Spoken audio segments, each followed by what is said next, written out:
Eu fecho a minha câmera daí. Agora eu vou passar um videozinho de abertura. Deixa eu ver, já estamos no ar.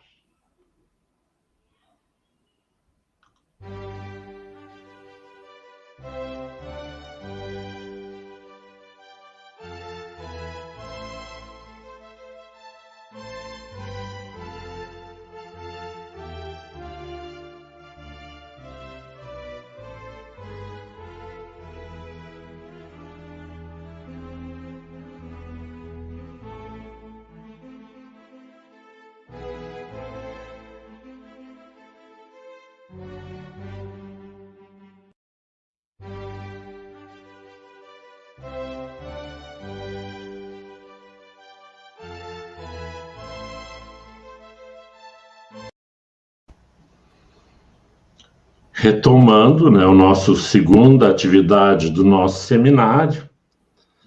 Eu sou antigo, eu falo seminário, agora estão usando, a gente vai modernizando a linguagem, então estudos, né? Que é para mim para marcar, que é um período de reflexão. Então, mas é sempre bom a gente mostrar a nossa insignificância, porque às vezes a gente se apega em alguns aspectos, né, do vernáculo e não conseguimos, e daí nos respeitamos. Mas quando é possível, né, então algumas coisas a gente vai atualizando, que é essa a proposta. Eu vou iniciar com uma leitura que está em Parnaso de Além-Túmulo, Mediunidade de Chico Xavier, que nos apresenta Jesus. Quanta vez neste mundo em rumo escuro e incerto, o homem vive a tatear na treva em que se cria. Em torno tudo é vão, sobre a estrada sombria, no pavor de esperar a angústia que vem de perto, entre as vascas da morte, o peito exangue e aberto. Desgraçado viajor, rebelado ao seu guia. Desespera, soluça, anseia e balbucia a suprema oração da dor do seu deserto. Na grande amargura, a alma pobre, entre escombros, sente o mestre do amor, que lhe mostra nos ombros a grandeza da cruz que ilumina e socorre. Do mundo é a escuridão, que sepulta a quimera, e no escuro vulcão só Jesus persevera, como luz imortal do amor que nunca morre. Esse texto está lá no Parnaso, né? Primeira obra de Chico Xavier, né? E que merece as nossas reflexões. E nós queremos convidar todos que estão conosco a elevar os nossos sentimentos, os nossos pensamentos, à presença de nosso Pai, buscando-lhe acessar esse coração amoroso, alimentando e saciando a nossa fome de amor e de esclarecimento.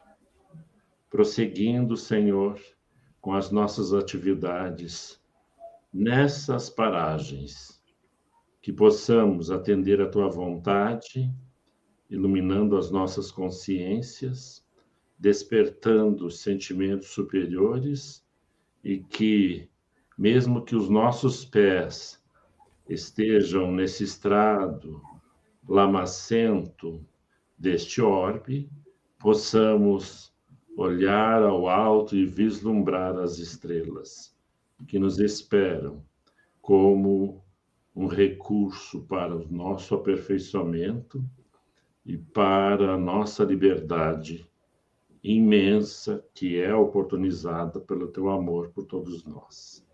Agradecemos e pedimos permissão para iniciar as nossas atividades.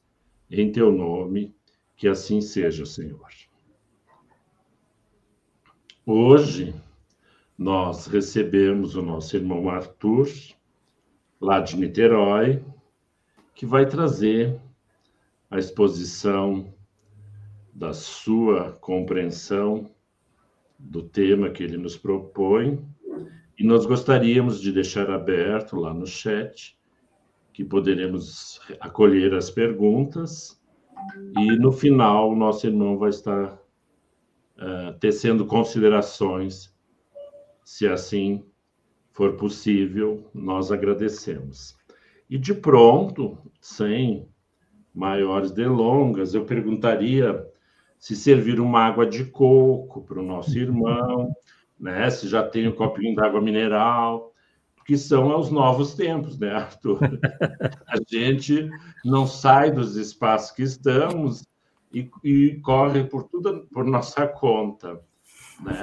Para ver a grandeza da organização divina em nos alcançando ferramentas que nos habilitam e nos libertam dessas questões, né? Que a gente perdia tanto tempo no cerimonial, né? Não era assim. A gente perdeu tempo, e o prefeito, não que não o façamos, podemos fazer, mas era. E hoje, nesse mundo acelerado, as pessoas querem logo os assuntos a serem tratados, e mesmo que a gente não compreenda e não concorde com tudo, mas nós temos que ir experimentando, né? Dai a César o que é de César. Então, a gente vai experimentando. Então, eu estou mexendo, digo, já serviram, ontem falando com o palestrante, o pãozinho de queijo estava fofinho, né? Porque é do espaço, da nossa casa, do nosso templo, né? Onde estivermos, tem alguns expositores que vão estar viajando e vão falar de onde estiverem. Então, as maravilhas da tecnologia. Dito isso, nós agradecemos imensamente a tua colaboração e estamos aqui para acolher. Eu gostaria que tu fizesse uma breve apresentação, fala do teu livro, onde conseguir, né? Que é importante a gente deixar também que as pessoas podem ler detalhadamente e construir também, a partir das propositivas, o seu entendimento e, quem sabe, discordem, concordem, né, Arthur? Bom trabalho. Paz do Senhor para você. Obrigado, Flávio. Uma boa noite a todos. A satisfação é toda minha, né? Uma alegria muito grande termos recebido o convite, né, do Centro Espírita Casa da Redenção, Francisco Xavier, uma honra muito grande. Nós que temos, inclusive, um carinho muito grande pelo Rio Grande do Sul, uma vez que já morei aí em Porto Alegre, estava até comentando com o Flávio antes de entrarmos no ar. Tenho primos aí, minha avó, por parte de mãe, meu avô, né, também por parte de mãe, são naturais de São Borja. Então, todo um carinho especial aí pelos nossos irmãos gaúchos. Bem, antes de começarmos o nosso tema, né, deixa eu me apresentar. Meu nome, como vocês estão podendo ver aí, é Arthur Azevedo. Sou divulgador espírita, autor de 4 livros. Deixa eu me apresentar. Meu nome, o primeiro deles foi lançado pela editora M, em 1997. Se chama Ramatiz, Sabe ou Pseudo-Sabe? É uma pergunta que eu faço ao leitor, né, depois de analisar e confrontar o espiritismo com os ditados deste espírito. Depois veio uma espécie de segunda parte, uma ampliação deste mesmo estudo, um segundo livro chamado Espiritismo versus Ramatizismo. O nosso terceiro livro se chama Atlântida, um mito em uma perspectiva espírita e científica, que está para sair ainda este mês. E nós temos também coautoria num livro chamado O Espiritismo perante seus inimigos e desafios contemporâneos, em parceria com Lucas Berlanza e o Eric Pacheco, e que se encontra disponível na livraria Uiclap, né, uma livraria virtual, assim como também o nosso segundo livro, Espiritismo versus Ramaticismo, vocês também encontram por lá. E o primeiro deles vocês podem, quem quiser, né, adquirir, podem encontrar ou em livrarias virtuais ou também na própria editora M, né, que o livro, vocês vão encontrar o livro novinho lá na editora M lá de Capivari. E estamos aí, né, na divulgação do Espiritismo já há um bom tempinho, e temos também um canal, né, aqui mesmo no YouTube, chamado Arthur Azevedo, Difusão Espírita, né? Estão todos convidados a conhecer aí o conteúdo desse nosso canal aí no YouTube. Bem, pessoal, o tema de hoje, como vocês, né, já sabem, é justamente transição planetária. Apenas uma tese milenarista? Esse tema realmente é muito interessante e é um assunto que nós já estamos pesquisando já há um bom tempo, né? Junto com esses livros, sempre eu trato dessas chamadas profecias, dessas previsões de transformação do planeta, à luz da doutrina espírita e à luz dos fatos, né? Nós não podemos nos afastar aí dos fatos, se eles efetivamente foram previstos ou não, se estão dentro ou não das previsões. E nós, nesses estudos que nós fizemos, nós contamos ao leitor, e também já fizemos alguns estudos em alguns canais da internet, né, no qual fomos convidados, que tudo começou, pelo menos dentro do movimento espírita, lá pelos idos de 1950, onde nós notamos aí, a partir desse período, uma tentativa de tornar o movimento espírita um disseminador de previsões catastrofistas de fim dos tempos. E para muitos que ainda não haviam estudado e se aprofundado na codificação espírita, as previsões atribuídas aos espíritos, alguns deles, inclusive, tidos como superiores apenas pelo fato de serem espíritos ou terem sido apresentados como tal, representavam a confirmação das profecias de João, o evangelista, por exemplo, contidas na Bíblia, ou ainda das previsões de Nostradamus, Edgar Cayce, que era um sensitivo americano, e entre outros. E aí, embalados por um livro chamado Mensagens do Astral, desse espírito que eu andei aí investigando e analisando, que foi lançado lá em 1956, se passou a divulgar que o fim dos tempos estava próximo, devido a uma suposta aproximação de um enorme astro que provocaria a elevação abrupta do eixo terrestre, causando destruição por toda parte e ceifando a vida de 2/3 dos habitantes do planeta até o ano de 1999. Muitos indivíduos, instituições, espíritas ou não, compraram essa ideia. Um dos primeiros, os mais antigos devem conhecer, ou ter ouvido falar, foi o Alziro Zarur, que é o fundador da Legião da Boa Vontade, a LBV, que através dos seus programas radiofônicos, diários, anunciava que deveriam todos se acautelar, pois de 1000 havia passado, mas de 2000 não passaria, ele dizia à época. Outro que dessa feita, em nome do Espiritismo, também passou a divulgar as catástrofes vindouras foi o Edgar Armond, que, conforme já também andamos analisando, né, ele admirava e acreditava naquele espírito chamado Ramatiz, que começou lá em 56, pelos idos dos anos 1950, a passar essas informações, né, dizendo que haveria esse cataclismo que ocorreria até o ano de 1999 e 2000. E como vocês sabem bem, os anos de 99 e 2000 se passaram e nada de extraordinário aconteceu. Terremotos, erupções vulcânicas, maremotos, enfim, toda uma série de eventos ocorreram como desde sempre se deram na face do planeta, sem que sequer 1% do que fora previsto por esse espírito tivesse ocorrido. Quer dizer, as profecias estavam todas aí, foram todas por água abaixo, digamos assim, né? As previsões não se cumpriram. Porém, como é típico dos que não querem, seja por orgulho ou por vaidade, dar o braço a torcer, ou mesmo porque não querem abjurar das suas ideias fantasiosas para encarar a realidade, vieram as justificativas, e as tentativas de encontrar novas datas para a ocorrência dos desastres, julgados capazes de tornar o mundo melhor pela, entre aspas, expulsão dos maus para que os bons, entre aspas, finalmente predominem na Terra.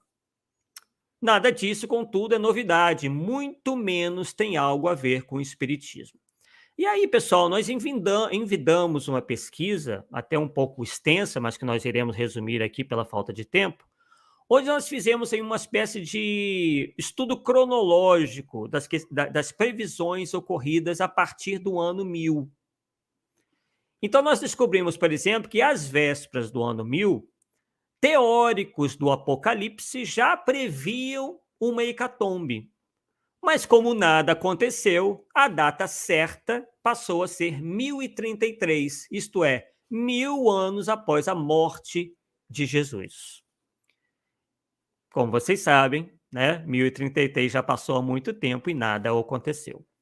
Em 1524, astrólogos previram o início do fim do mundo para 1º de fevereiro, com uma inundação terrível em Londres.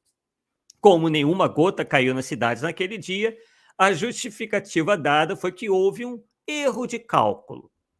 O certo era 1624, quer dizer, deram mais 100 anos para que as suas previsões ocorressem. Obviamente que eles não estariam mais encarnados, né, e não passariam nenhum constrangimento. Em 1533, Melchior Hoffman previu que o mundo seria consumido pelas chamas. Ao final, nada aconteceu e ele foi preso e morreu na prisão. Poucos anos depois, em 1537, o astrólogo Pierre Tourelle afirmou dispor de 4 datas para o fim do mundo: 1537, 1544, 1801 e 1814. Acabou ficando para a história como o que mais datas usou para se safar do vexame. 111 anos depois, em 1648, o judeu Sabbatai Zevi se auto-intitulou o próprio Messias, que desta feita viria para expulsar os maus da terra. Como naquele ano nada aconteceu, previu o Apocalipse para 1666, e aí ele acabou preso. Decepcionado, converteu-se ao islamismo. Em 1776, foi a vez do teólogo William Winston, repetindo o mesmo erro lá de 1524, anunciar que em 13 de outubro haveria uma gigantesca inundação, fazendo com que o rio Tâmisa lotasse de embarcações em rota de fuga. Quer dizer, quando chegou o dia, né, o pessoal quis, né, se evadir, né, e acabou lotando o rio Tâmisa com várias embarcações para fugir do local. E como havia ocorrido, né, exatamente como ocorreu em 1524, no dia anunciado da catástrofe, sequer choveu. Em 1843, o líder adventista William Miller previu o Apocalipse para 3 de abril. Depois passou para 7 de julho, depois para 21 de março de 1884 e, finalmente, 22 de outubro. Desacreditado, morreu 5 anos depois da última previsão. Em 1881, alguns egiptólogos previram o fim do mundo baseados em alguns escritos encontrados. Refizeram as contas, mudando o ano do fim para 1936. Obrigados pelas circunstâncias, reformularam as previsões, empurrando-as para 1953. No início do século XX, já estamos no século XX, né, na nossa linha do tempo, foi a vez dos testemunhas de Jeová, esses mesmos, né, que a gente conhece, que vão lá todo domingo bater na nossa porta, né? Foram 3 os anos previstos para o fim, segundo eles, todos, obviamente, errados. 1874, 1914 e 1975. E já ao final do século XX, no ano de 1980, um presságio astrológico árabe dizia que o mundo deveria se preparar para uma catástrofe devido a uma conjunção de Júpiter e Saturno em Libra. Chegando em 1999, os crentes nas previsões de Nostradamus davam como certa um cataclismo em 10 de março. Atribuíram o erro ao próprio Nostradamus. Em 2000, teóricos do Apocalipse disseram que o juízo final ocorreria 2000 anos depois de Cristo. Como exatamente aconteceu no ano 1000, a previsão pulou para 2033. Então, daqui a 11 anos, né, nós vamos aguardar mais uma profecia não dando certo. E mais recentemente, como todos sabem, são as profecias maias, né? Foram as profecias maias as utilizadas para novamente espalhar o temor.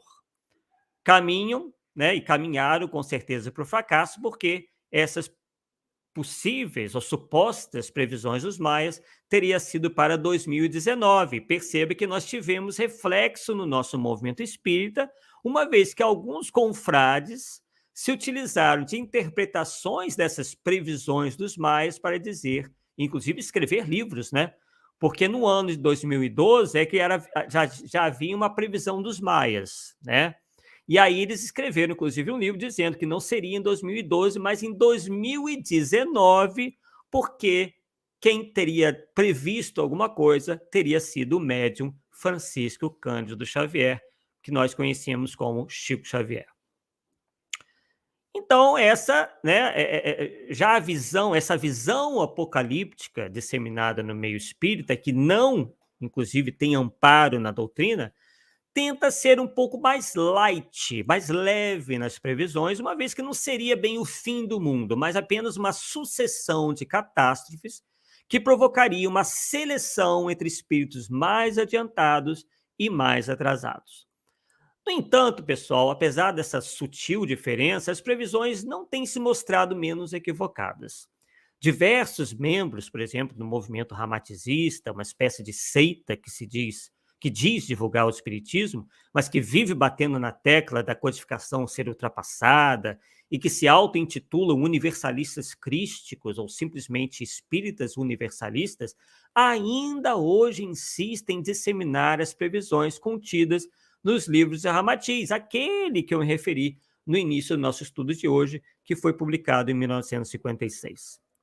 O tema é tratado abertamente em revistas, sites, programas de televisão, lives, né, congressos, como se as ditas previsões já não estivessem se esboroado.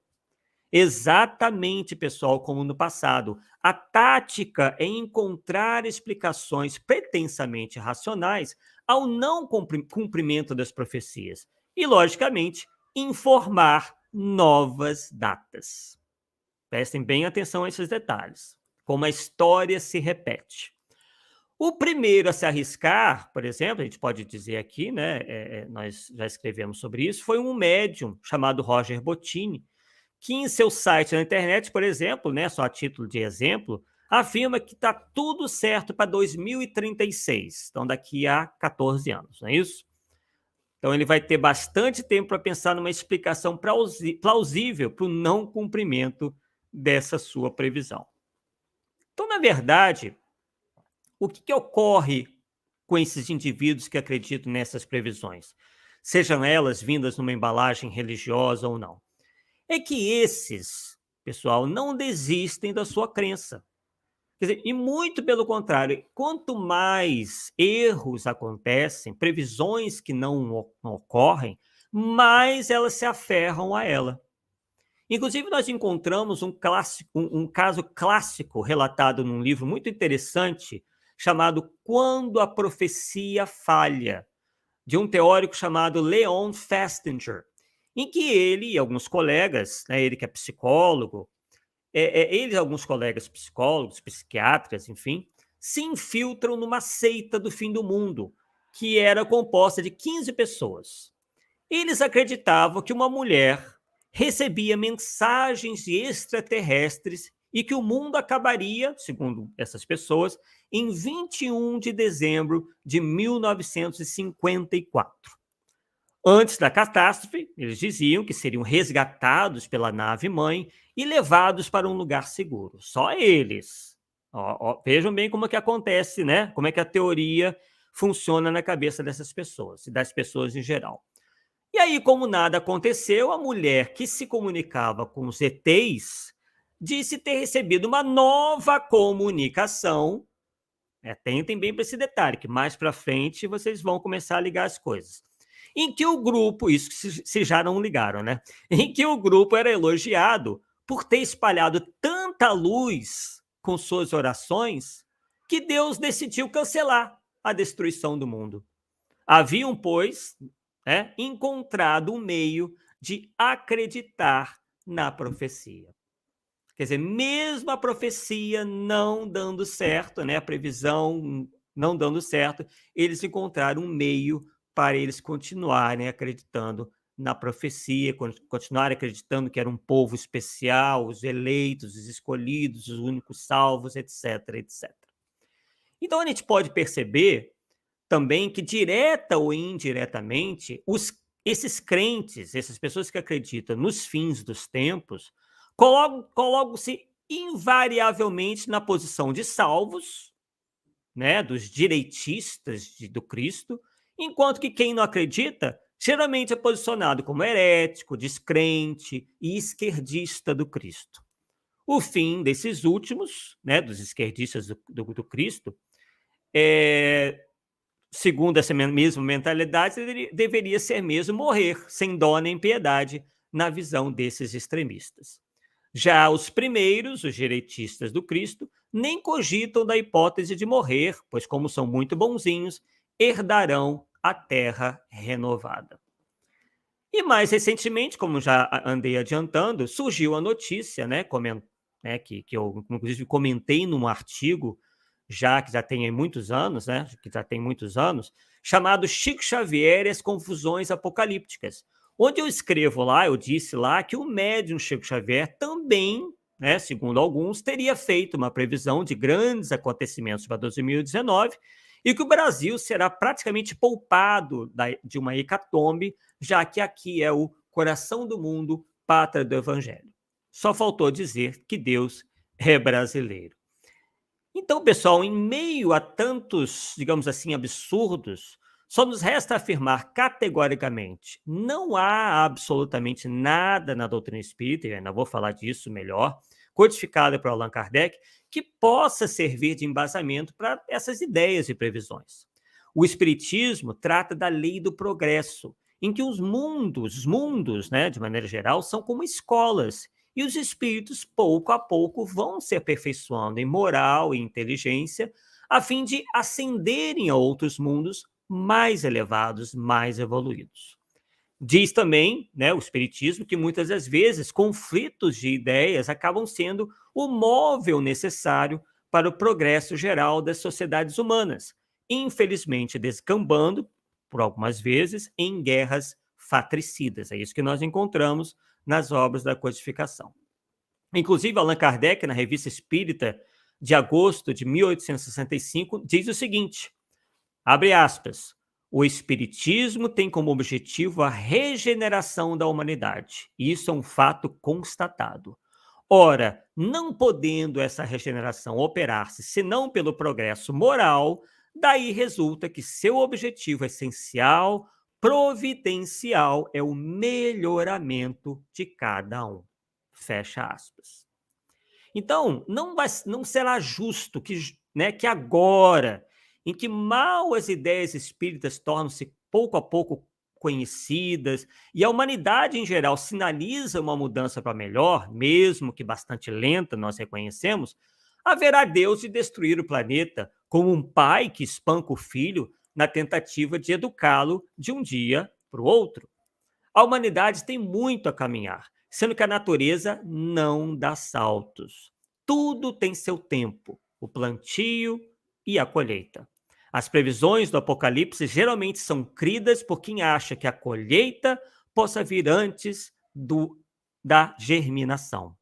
Definitivamente, não é isso que nos ensinam os espíritos verdadeiramente superiores. E agora, nessa parte, já nos encaminhando para o final do nosso estudo, é que eu vou me deter um pouquinho mais em relação ao movimento espírita, Então, vocês puderam perceber, né, pela essa cronologia que nós fizemos dos eventos, né, que se passaram várias datas limites e cá estamos novamente alertando mais uma vez sobre a incessante e inglória tentativa de tornar o Espiritismo mais uma seita apocalíptica, como tantas outras que eu me referi aqui, que passaram pelo mundo. E aí, né, nós comentamos há pouco que em 2012, mais precisamente em março de 2012, nós lançamos um artigo, né, na internet, no nosso site espiritismocomkardec.com, intitulado O Espiritismo e os Vários Fins do Mundo, né, onde eu fiz, como fiz aqui agora, né, como passei para vocês agora, nós citamos aí as várias ocasiões em que fanáticos religiosos se arriscaram a fazer previsões sobre o chamado fim do mundo. E como sabemos, mostrei para vocês, erraram flagorosamente. Alguns chegaram a arriscar estabelecer datas por diversas vezes, como vocês notaram, já que após cada previsão, nada havia acontecido. As desculpas eram basicamente as mesmas. Alguma possível falha na interpretação, uma moratória qualquer concedida por Deus ou algum alienígena ou divindade qualquer. E por incrível que pareça, o Espiritismo, apesar de todo o seu grandioso trabalho do codificador Allan Kardec e dos espíritos superiores, no propósito de tornar a doutrina nascente um farol de lucidez a iluminar as nossas consciências, não passou incólume as tentativas das sombras organizadas de desviar o movimento espírita de seus mais nobres objetivos. E aí, servindo-se esses espíritos, né, essas entidades de indivíduos meramente interessados em fama e popularidade, ou mesmo se aproveitando da ingenuidade de alguns, entidades espirituais envolvidas nas teias da ignorância e na pseudo-sapiência incutem conceitos e ideias que não encontram o menor respaldo nessa nossa magna doutrina, procurando apequená-la e ridicularizá-la. E, como já disse a vocês, né, tudo pareceu começar nos anos 1950, com as previsões do médium Hercílio Mais, aí, né, pertinho de vocês, no Paraná, adotando o pseudônimo Ramatiz a fim de dar maior credibilidade às suas ideias. Segundo ele, como eu adiantei para vocês, a aproximação de um astro resultaria na elevação abrupta do eixo terrestre, ceifando um terço ou 2/3 da população do planeta e deixando um rastro de completa destruição. E a data limite daquela época era o ano 2000. Quem é mais antigo aí deve lembrar disso daí. O planeta Chupão, né? Ficou apelidado de planeta Chupão. E aí, em 1997, quer dizer, antes dessa data limite, nós publicamos, né, o livro que nós nos referimos há pouco, no início, O Ramatiz Sábio, o Pseudo-Sábio, pela editora M. E em 2008, passado, né, já o ano 2000, escrevemos artigos, né, em que relembramos a todos que nos liam, né, à época, a importância de estar alerta a esse tipo de conteúdo. Fora dos arraiais espíritas, mas se valendo também de obras ditas mediúnicas de cunho duvidoso, teve o Alziro Zarur, que eu mencionei, o presidente da LBV, que propagava, né, nos seus programas, o seu famoso "a 1000 chegará, mas de 2000 não passará". Ele tinha um vozeirão, né? E aí aquilo chegava até a assustar as pessoas, assim, pelo ar meio sensacionalista. E o Zarur, né, o Alziro Zarur, voltou ao mundo espiritual em 1979 e não presenciou em vida a passagem tranquila pelo ano 2000. E até então, o movimento espírita permanecia fiel aos ditados dos espíritos superiores, que claramente advertiram que nada temos a temer, abre aspas, diziam os espíritos, nem um dilúvio, nem um abrasamento do planeta, nem outros fatos desse gênero, porquanto não se pode denominar cataclismos a perturbações locais que se têm produzido em todas as épocas. Apenas haverá um cataclismo de natureza moral de que os homens serão os instrumentos. Quer dizer, o que os espíritos quiseram dizer aqui? Que cataclismos, né, catástrofes naturais, elas sempre ocorreram na face da Terra. O que há hoje é um fenômeno que nós temos a internet, nós temos a imprensa muito mais desenvolvida, e a gente fica sabendo que houve terremoto aqui, que houve terremoto ali, houve erupção vulcânica, houve maremoto, houve tsunami. Só que nos tempos passados, a gente não chegava ao nosso conhecimento dessas coisas. Então, a impressão que nós temos é que está tudo acontecendo, enquanto são coisas naturais do nosso planeta. Naturais porque é da natureza do nosso planeta e porque sempre aconteceram. E pelo nosso planeta ser um planeta de provas e expiações. Então, nós estamos no lugar certo, onde, né, a própria Terra não dá condições para uma felicidade completa, porque a felicidade não é deste mundo. Nós não podemos pensar que nós vamos alcançar a felicidade num planeta ainda de provas e expiações, com todas essas problemáticas, né? E aí, voltando um pouquinho, né, como nós comentávamos, no ano de 2009, correu o mundo a notícia de que os maias, né, como já citei, teriam previsto o fim do mundo para 21 de dezembro de 2012. E aí, mais que depressa, em 2011, né, um ano antes, é lançado o livro Não Será em 2012, da autoria dos confrades Marlene Nobre e Geraldo Lemos Neto. E na citada obra, pessoal, né, a título aí de informação, os autores afirmam terem ouvido da boca do médium Chico Xavier, em 1986, a previsão de que 2019 seria a data limite para que os países aprendessem a conviver em harmonia, evitando a todo custo uma terceira guerra mundial. Caso contrário, uma nova idade das trevas se abateria, né, sobre o planeta, podendo levar até 1000 anos para a humanidade se recompor.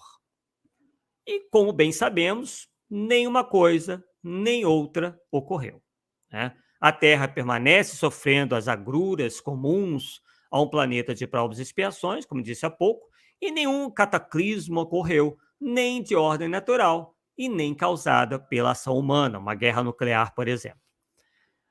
E após muitas aparições na mídia e os holofotes direcionados aos autores do Não Será em 2012, o ano de 2019 chegou ao seu fim e respiramos aliviados, não porque achássemos que algo realmente ocorreria, pessoal, mas por considerar que essas pessoas finalmente, né, deixariam de lado essa história, né, iam ficar assim quietas, né, porque afinal de contas nada aconteceu de extraordinário em 2019. Hoje eles alegam que, na verdade, esse evento catastrófico foi a pandemia, né?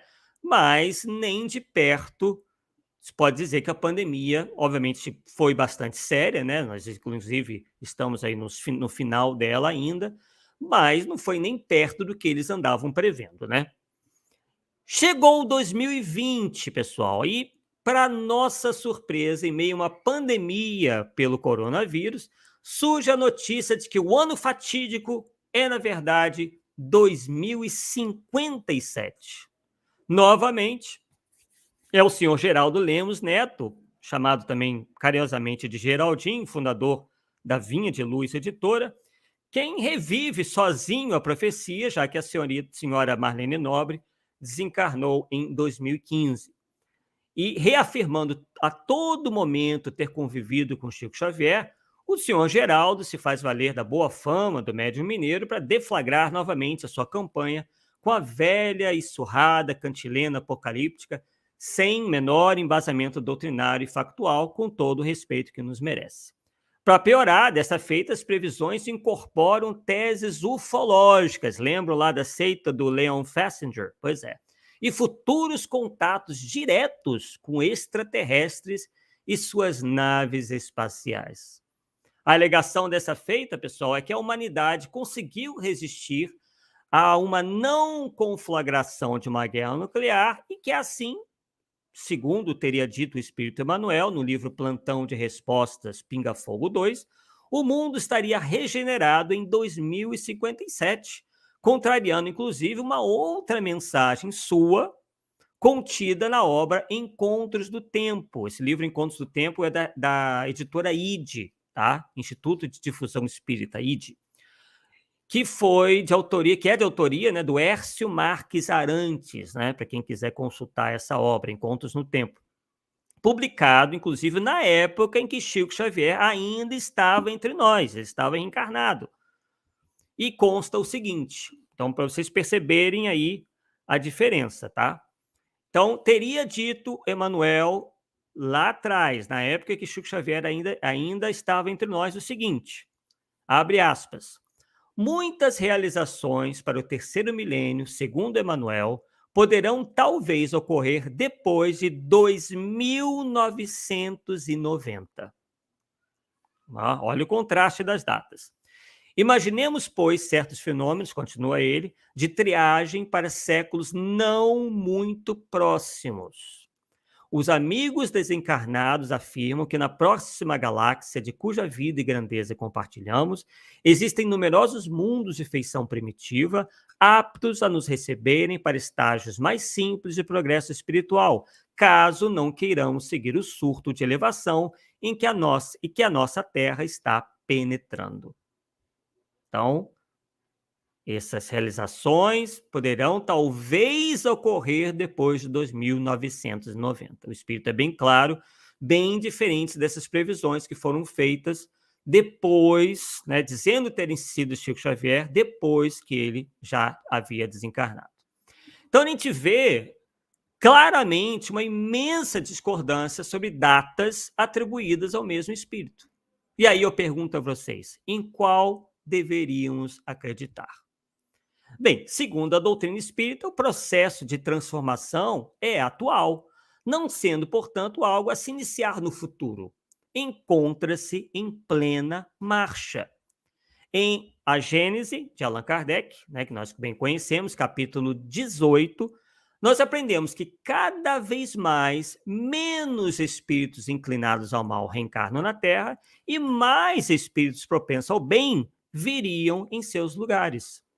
Tal processo, lento e gradual, consolida-se através de várias gerações, povoando o planeta de espíritos mais propensos ao bem. Não que sejam, né, espíritos superiores, mas já no caminho, né, com mais propensão ao bem. E aí nós encontramos no capítulo 18, item 27, o seguinte, do livro A Gênese. Tudo, pois, se processará exteriormente, como só ia acontecer, com a única, mas capital diferença de que uma parte dos espíritos que encarnavam na Terra aí não mais tornarão a encarnar. Então ele fala no início que tudo se processará exteriormente de maneira normal. Nós não temos que esperar nenhum sinal, nenhum planeta, choque com nenhum planeta, extraterrestre invadindo o planeta Terra, nada disso. Vai tudo se processar exteriormente sem nenhuma coisa visível, digamos assim, né? Sem algo visível. Mas com a diferença de que uma parte dos espíritos que encarnavam na Terra aí não mais tornarão a encarnar. Em cada criança que nascer, em vez de um espírito atrasado e inclinado ao mal, que antes nela encarnaria, virá um espírito mais adiantado e propenso ao bem. E aí Kardec faz a seguinte pergunta aos espíritos.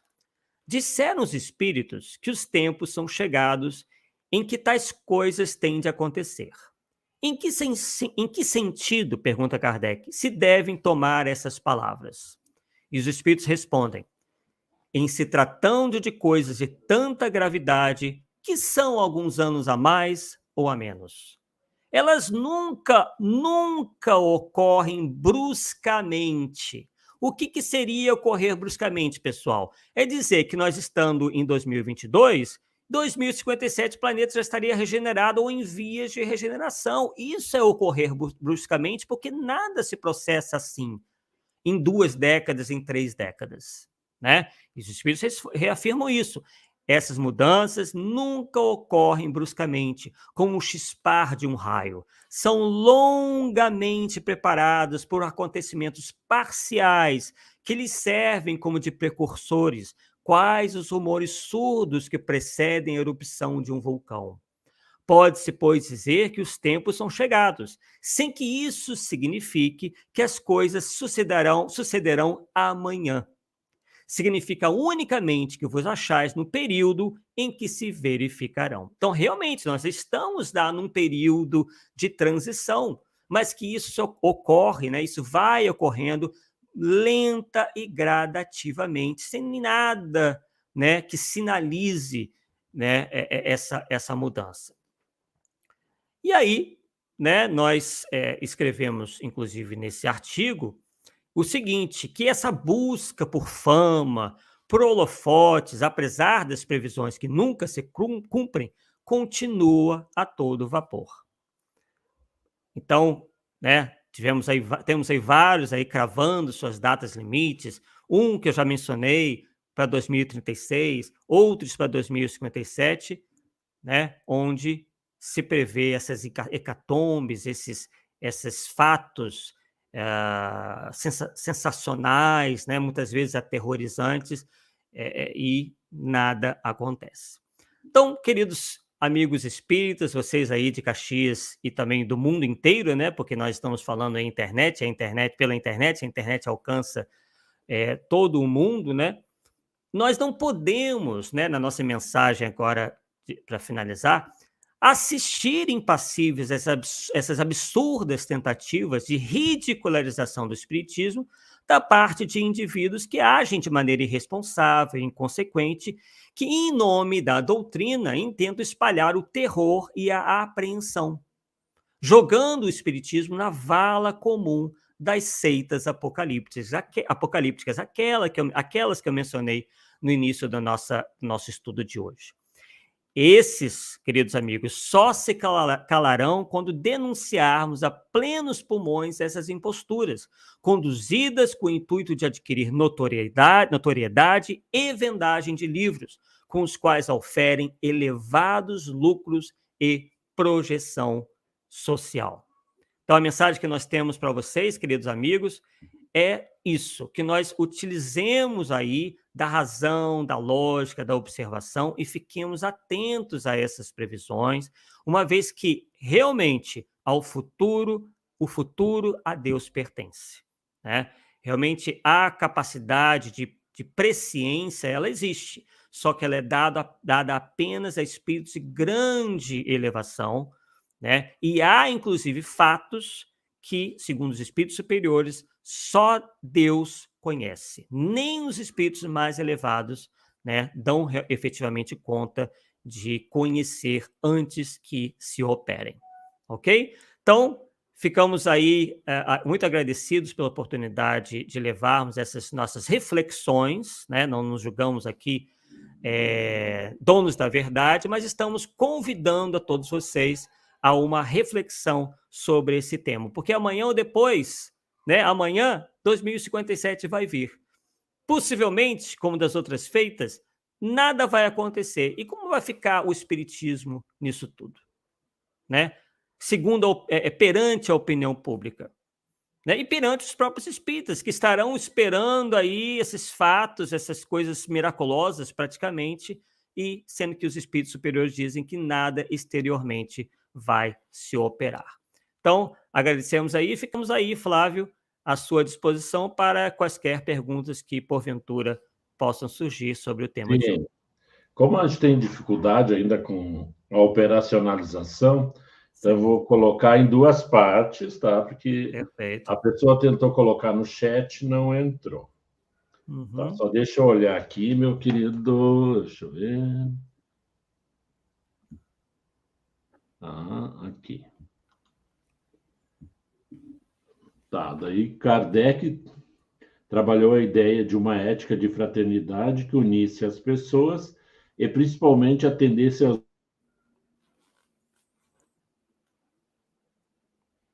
Parece que está sem som aí.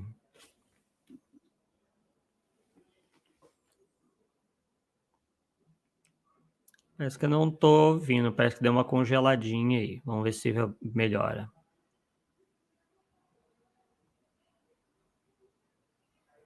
Bem, parece que Não sei se o problema é aqui ou é lá. Problemas da internet, pessoal.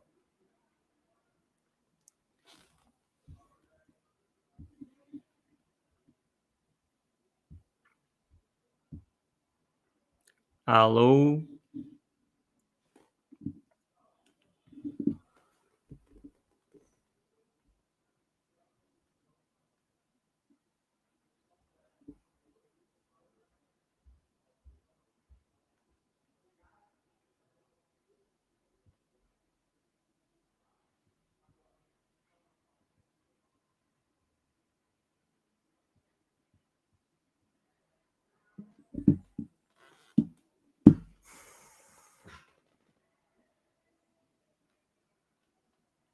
Bem, pessoal, parece que o Flávio aí teve algum probleminha na internet. Não sei se foi conosco, mas parece que aqui está tudo ok.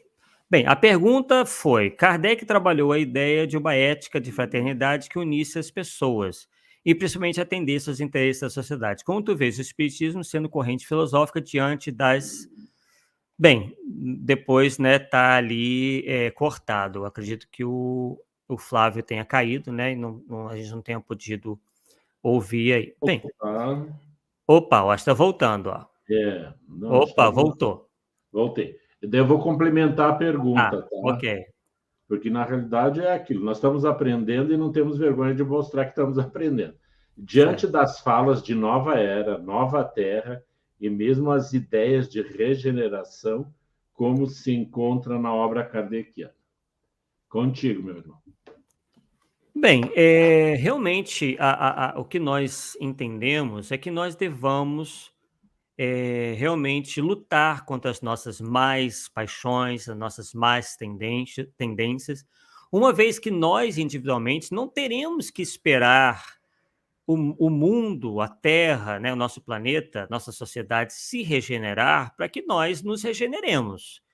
Então, tudo começa de nós mesmos. Né? Não adianta nós estarmos de braços cruzados esperando um mundo melhor se nós não fazemos a nossa parte. Né? Então, não que isso seja um egoísmo, porque nós sabemos que a ponte da nossa melhora está no nosso próximo. Justamente a máxima de Jesus, né? Amai a Deus sobre todas as coisas e ao próximo como a ti mesmo. Então, esse processo de progresso espiritual se dá justamente dentro do terreno da fraternidade universal, sem barreiras, né, sem os preconceitos de raça, de cor, de credo, realmente um amor verdadeiro, né, um amor carita, né, aquele que ama indistintamente. Então, se nós individualmente exercitarmos, ao nosso ver, esse amor através de ações práticas, né, que nos melhorem e ajudem também o nosso próximo a se melhorar, estamos no caminho.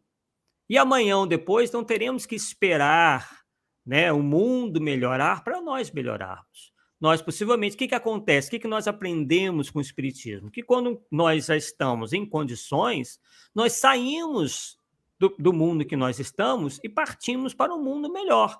E isso se nós já tivermos o merecimento para tal. Merecimento e condições intelecto-morais para tal.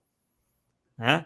Então, fica né, toda essa teoria apocalíptica, né, que vem já de muito tempo, fica a ideia de que quem acredita é sempre bonzinho, né? Ou as pessoas nunca fazem uma autoanálise, são sempre os outros o que vão ser degradados, que são os esquerdistas do Cristo, e ninguém faz uma autoanálise, ninguém, entre aspas, né? Então, aqui um modo de expressão.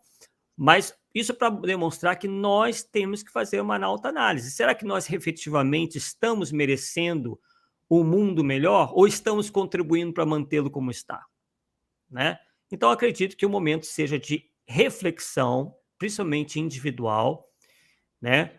Para que nós possamos melhorar e a coletividade melhorando, né? Um indivíduo se melhorando, mais um indivíduo, mais um indivíduo, mais um indivíduo, daqui a pouco, efetivamente, daqui a pouco, entre aspas, né? Teremos um mundo melhor, mas é um processo lento e gradativo, sem sombra de dúvida.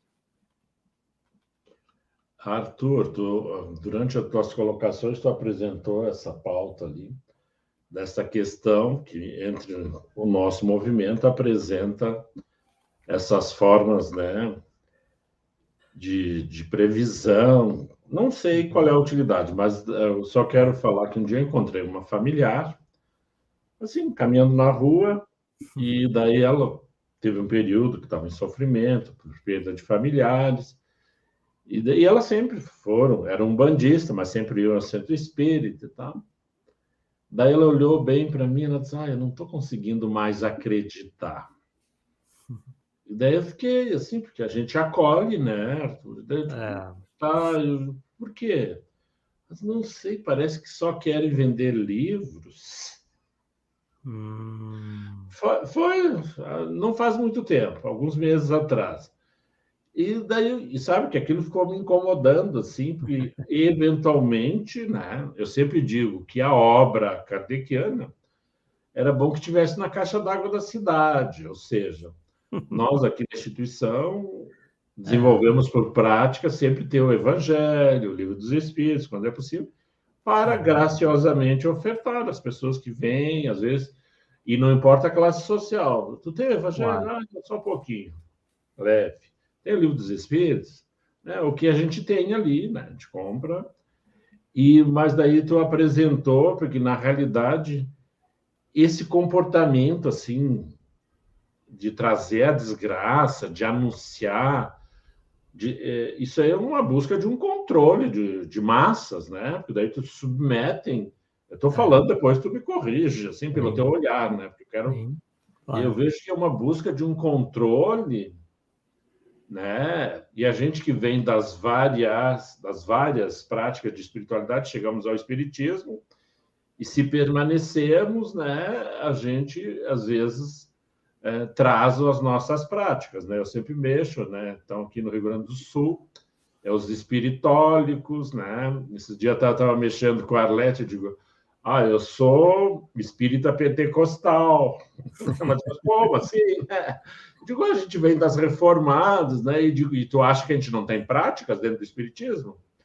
Porque algumas dos nossos acolhimentos de atender, ou a gente desconsidera a ciência, né? Eu tenho minhas restrições, né? Porque a gente fica fazendo trabalho de escuta, mas se não tivermos um bom cuidado, a gente está substituindo, não sei em que grau, pessoas mais habilitadas.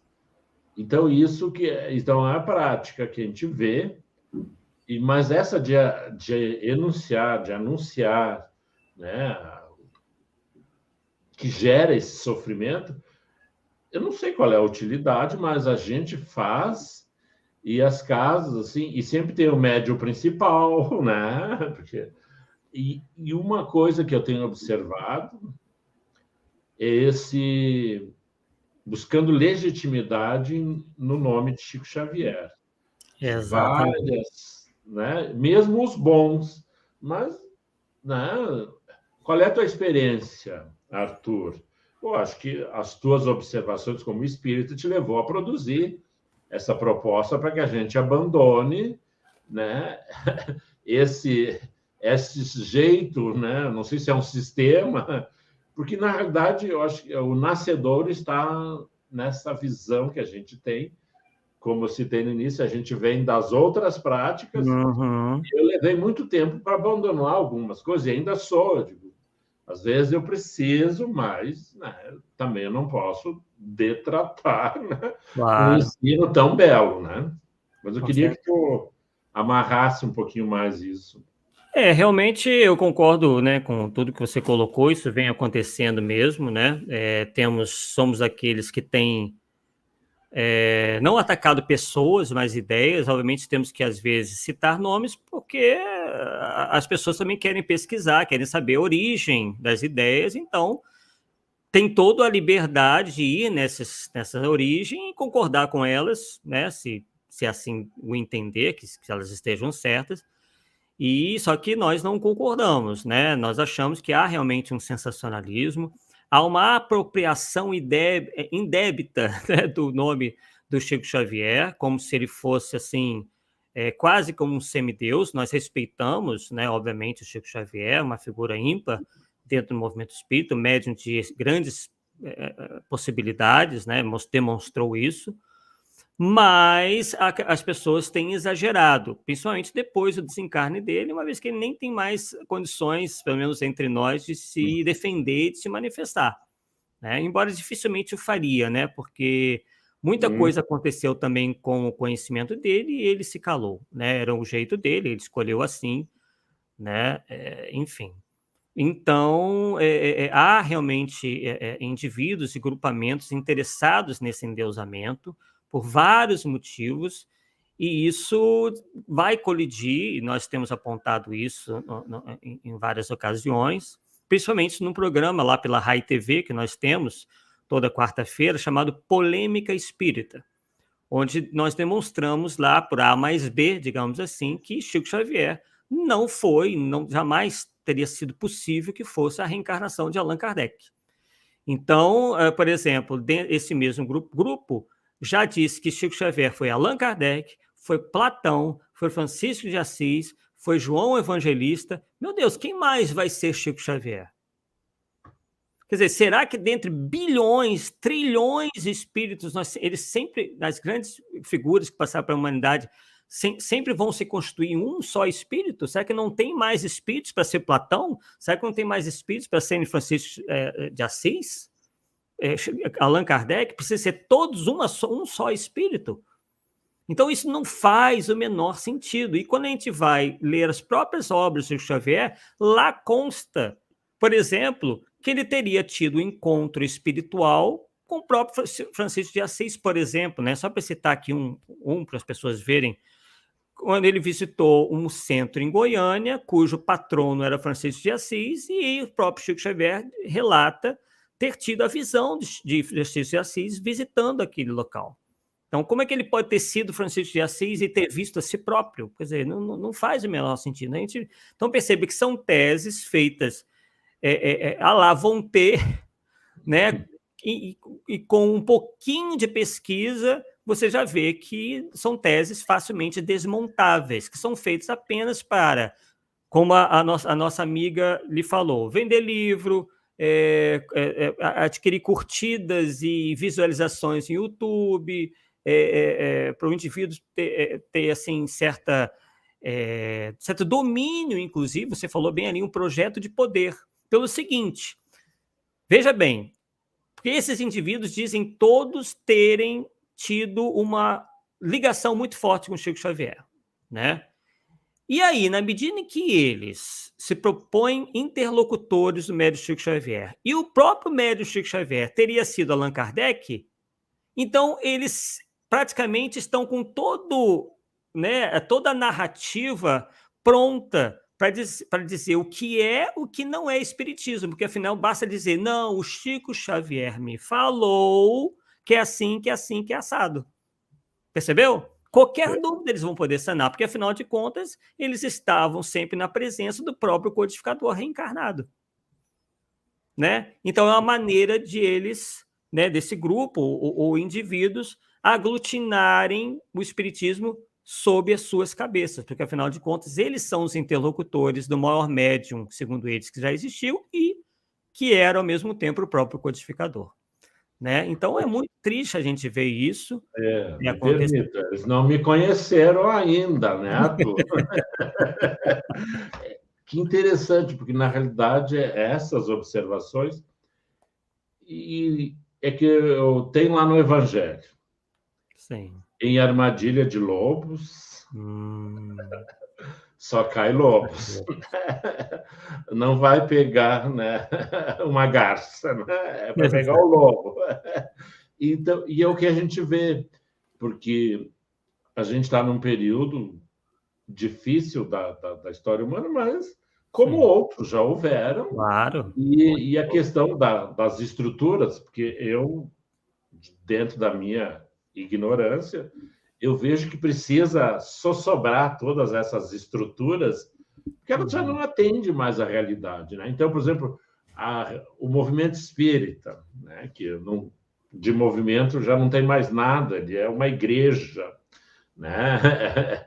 tem muito de uma estrutura de poder, então acho que tem desafios, claro, é o que a gente tem, mas a gente também tem que estar aberto para repensar, que eu estava falando no início. Perfeito. A nossa experiência dentro da instituição, nós estamos fazendo, agora achamos que é este o fazer, usar as mídias, lembrando de Chico Xavier, que sempre falou que a gente ia, ele nem se conhecia, e ele falou, então, e realmente no início tínhamos resistência, hoje vemos que é fundamental aproximar, né? Ou seja, a nossa aldeia, o nosso planeta é uma comunidade de um quarteirão, né? Nós estamos aqui conversando e eu acho que essas experiências que eu quero valorizar, né? Para este meu momento, eu digo, olha, estou mexendo com as tecnologias, não vou ficar esperando a morte sentadinho, né? Diz, quando ela chegar, vai me encontrar aqui. Não, vou estar ocupado. Vai que ela resolve virar na esquina e me dá mais um tempo. Mas o desafio, eu acho que para esses dias e esses temas que a gente tem trazido é justamente a gente se apropriar da nossa realidade, do tecido social que a gente está imerso. Senão a gente vai ser mais uma igrejinha, né? Tomar passe. E quando eu falo do pentecostal, daí a Arlete até me perguntou, mas o que quer dizer? Eu digo, olha, a gente faz, as pessoas veem, faz uma desobsessãozinha, assiste uma palestrinha. Tá, e às vezes a gente ousa, faz 5 desobsessão. Eu digo, quando a gente diz faz, digo, a gente está prometendo uma coisa que não dá conta. Se tu diz faz 5, a pessoa pode precisar de 10. E tu diz faz 10. E ela precisa de mais, porque na realidade, até ela achar o seu eixo, né, o seu equilíbrio, o seu entendimento, não é coisa para uma choradinha no centro espírita, né, um abalo emocional, né, porque a gente fica mais sensível e suscetível à ação dos benfeitores pelo espaço, pelos equipamentos. Mas falta essa seriedade. Então, assim, te agradecemos imensamente, Arthur, por trazer esse compartilhar, né, deste hábito que desde há muito perdemos, de investigar, analisar, descartar se assim for necessário. Né? Isso é um ato, né? Isso diante das possibilidades de nossos espíritos, é o mínimo que a gente pode oferecer. Então, o banquete está posto. E, claro, nesses dias tumultuados, então, eu mexo, né? Ontem eu falando, olha, espiritismo. Não precisa sobrenome, não precisa pré-nome, espiritismo. Só que nós temos que fazer essas reflexões. E é por isso que nós estamos fazendo essa jornada de estudos. Desde a fundação da casa, nós sempre o fizemos, né? Há 17 anos, 17 seminários, além de outras atividades. Porque é importante que a gente recupere este hábito das estruturas, porque qual é a experiência que nós temos, Azevedo? Uma vez nós fizemos uma atividade discutindo o passe. E daí vem os trabalhadores da federativa, e quem nós achávamos que deveria estar, não compareceram. Né? Trabalhadores da sala mediúnica, coisa, não compareceram. A gente tentou contribuir, mas não vieram. Daí, para calar minha boca, eu fui na atividade, que era o grupo que eu participava. Aqueles que não foram os que modificaram as práticas, melhoraram. Daí o Flávio disse, está vendo? Tu não tem controle de nada. Então, porque se a gente é uma comunidade, né, que eu acho que é isso que é importante, nesse tecido, a gente faz parte, e da medida que conseguimos aprimorar o nosso entendimento pelas reflexões, certamente alçaremos o voo aquele e não apressado, né? Porque a gente dá informação como se fosse Deus, né? E o pior é que é tanta gente dando informação pensando que é Deus, que a maioria tem certeza que ou é, né? Não. E o que me assusta é sempre assim, qual é a utilidade de tu atormentar as pessoas? Deixar elas nas expectativas. É o controle, provavelmente isso. Eu queria que tu trouxesse as tuas considerações. Agradeço a tua paciência por esses momentos finais. E gostaria que tu realizasse, após as tuas considerações, a prece, daí para nós fechar o nosso canal. Tá certo, meu irmão Arthur Azevedo? Agradeço aí, Flávio, né, pelas considerações. Acredito que o caminho seja bem esse, né? E que as pessoas aprofundem o conhecimento na doutrina espírita, porque ela tem um antídoto para tudo isso.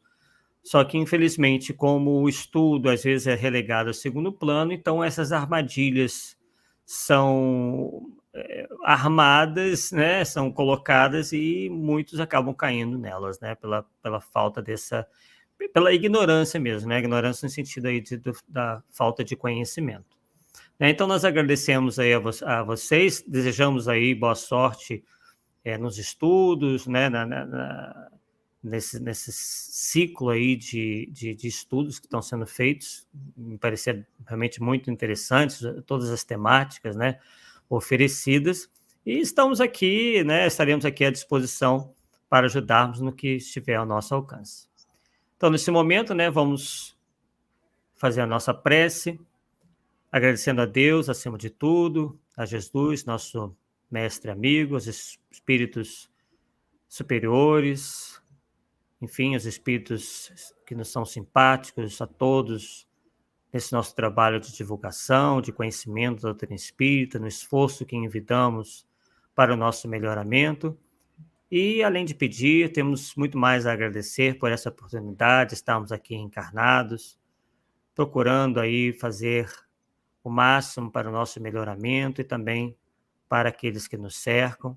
E se ainda não estivermos em consonância com esse pensamento, que possamos cada dia mais nos fortalecermos para adquirirmos força para cada dia mais nos tornarmos criaturas melhores, cidadãos melhores, indivíduos melhores, espíritos melhores, tanto na condição de encarnados e também como desencarnados, e que possamos prosseguir avante, adiante, nosso esforço de aprimoramento, não só da nossa inteligência, dos nossos conhecimentos, mas também nosso aprimoramento moral, na luta contra as nossas imperfeições, nas nossas paixões, enfim, tudo aquilo que ainda faz com que estejamos nessa categoria de espíritos da terceira ordem. Agradecemos mais uma vez e que assim seja, graças a Deus. Boa noite. Eu vou encerrar o canal aqui.